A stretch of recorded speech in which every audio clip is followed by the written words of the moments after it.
gente tá morrendo de saudade. Parabéns pra você!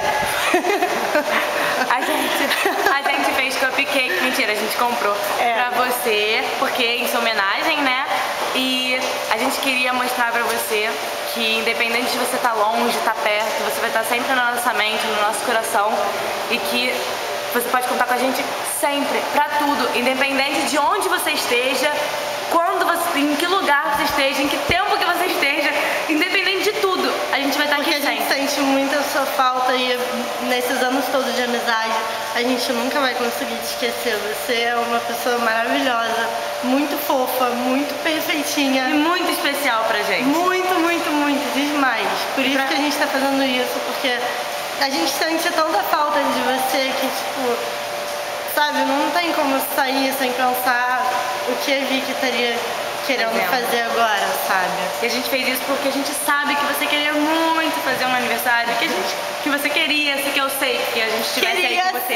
Queria sim. Então a gente tá fazendo é muito isso. Especial pra você. A gente tá fazendo isso pra você não se esquecer dos seus 17 anos, que independente de você estiver longe, você vai estar sempre perto da gente.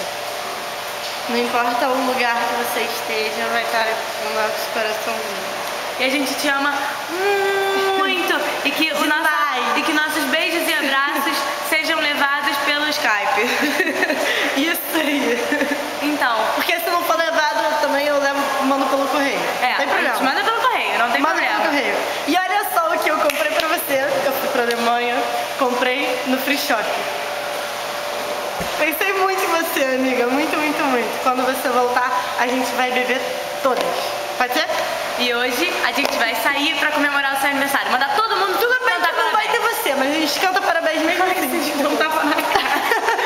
Ó, ela tá me batendo, depois você vai ter que estar batendo por mim, tá? Não vai dar porque você me ama mais. A gente te ama muito, muito, muito. A gente sente muito a sua falta. Em dezembro, se você tem que estar aqui, e a gente vai comemorar mais de nossos todos os aniversários, porque nós temos que estar juntas sempre. O trio perfeito. E a cada ano que passa mais velha a gente fica, mais tempo de amizade a gente tem. E isso nunca vai mudar. Sempre vai ser assim. Beijo, amamos você!